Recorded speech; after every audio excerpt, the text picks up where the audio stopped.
Assalomu alaykum, kanalimizga xush kelibsiz. Ko'pchiligimiz 1966-yil 26-aprel kuni Toshkent shahrida sodir bo'lgan zilzila, uning oqibatlari haqida yosh ulug'larimizdan eshitganmiz. Falokat qanday sodir bo'lgan edi? Oqibatlari qanday bo'lgan? Zilziladan keyin Toshkent shahrini qayta tiklash ishlarida kimlar jonbozlik ko'rsatgandi?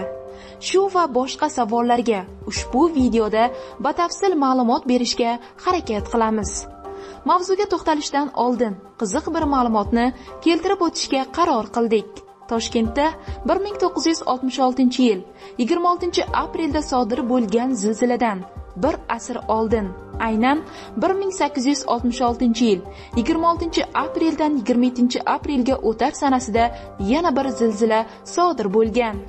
Ushbu zilzila oqibatida mozor va jome masjidlarining gumbazlari, jumladan Xo'ja Ahror jome masjidi gumbazi, aholi yashaydigan imoratlar qulab, ko'plab qurbonlar bo'lgan. Bu haqda 19-asrda yashagan toshkentlik tarixchi Muhammad Solih Tarixi Jadidai Toshkent asarida hikoya qilgan. Endi esa mavzuga qaytsak, Toshkent shahri seysmik jihatdan faol mintaqada joylashgan hudud hisoblanadi. 1966-yil 26-aprel tongini butun dunyo yaxshi eslaydi. Bu vaqtda Toshkent vayronaga aylangan edi. Zilzila bo'lishidan avval juda kuchli portlash sodir bo'ldi. Shahar chekkasida shafaq ko'rindi.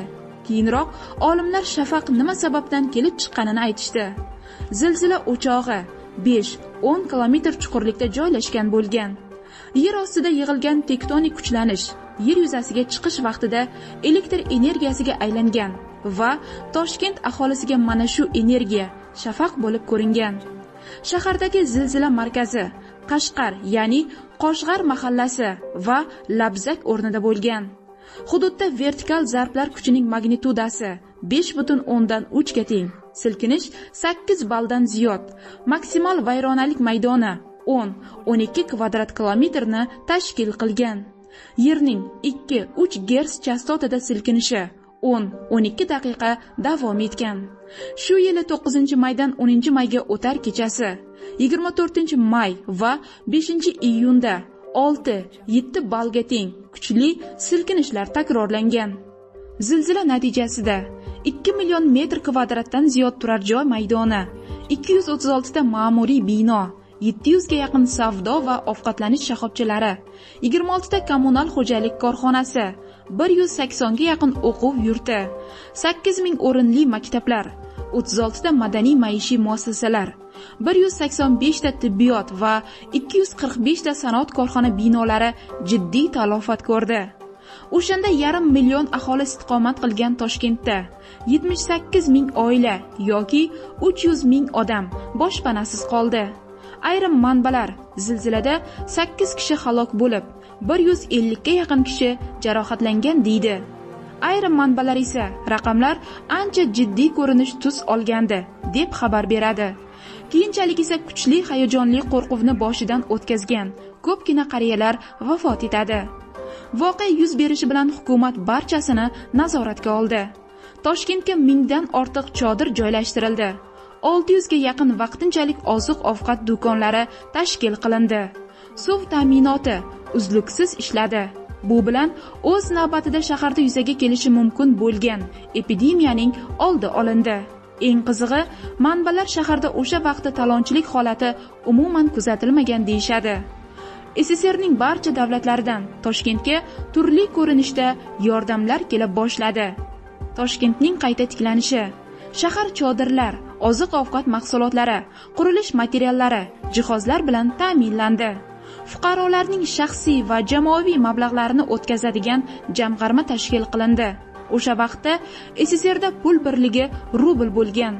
Mazkur jamg'armaga 10 million rubldan ortiq pul kelib tushgan. Mablag'ning 5.5 million rubli yakka tartibdagi turar joy binolarini ta'mirlash uchun tuman ijroiya qo'mitalari tomonidan egalariga ajratildi. Pulning bir qismi shaharda o'yin maydonlari qurish, odamlar joylashtirilgan vaqtinchalik lagerlarda bepul ovqatlanish va boshqalarga yo'naltirildi. 15 mingdan ortiq oila o'z roziligi bilan O'zbekistonning boshqa hududlari yoki qo'shni davlatlarga joylashtirildi. Poytaxtni qayta qurish uchun qo'shni davlatlardan minglab odamlar jalb qilindi. 1966 yilning dekabrida qurilish ishlarining birinchi bosqichi tugadi. 300 mingdan ziyod fuqarolar boshpanali bo'ldi. Qisqa vaqt 3,5 yil ichida zilzila oqibatlari to'liq bartaraf etildi. Toshkent shahrining maydoni 1,5 barobar kattalashdi. Shuningdek, aholi soni ham ortdi. Bugungi kunda shaharda 100 dan ortiq millat vakillari istiqomat qiladilar. Shaharda yangi aholi tumanlari paydo bo'ldi. Chilonzor, Sergeli, Yunusobod, Qoraqamish tumanlari shular jumlasidandir.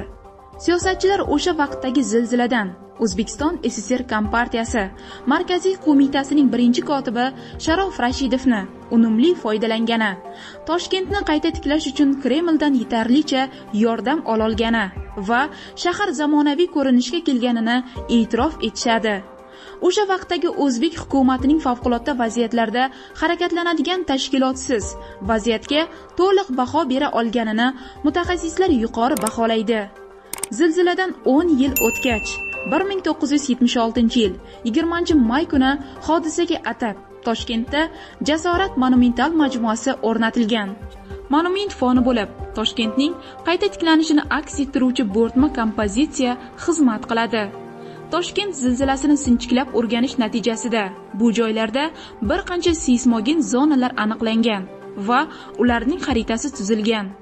Keyingi paytlarda shu zonalarda bir qancha kuchli zilzilalar sodir bo'lgan. 1977 yil Yangiyo'l va Tovoqsoyda, 1980 yil Nazarbekdagi zilzilalar shular jumlasidandir. Zilzila ortidan o'sha yilning oktyabr oyida sobiq ittifoqda birinchi bo'lib O'zbekiston Fanlar akademiyasi tarkibida seysmologiya instituti ham tashkil etildi. Institutning asosiy vazifalari sifatida zilzilalarning sababini o'rganish, ularni sodir bo'lishini oldindan bilish mumkin bo'lgan tadqiqotlar olib borish edi. Seysmologiya instituti tuzilgani bir necha marta o'zini oqladi. Xususan 1976 yil 17 maydagi Gazlidagi, 1978 yil 1-noyabrdagi Oloy, 1984 yil 18 fevraldagi Pop zilzilalari yuz berishi oldindan aytilgan edi.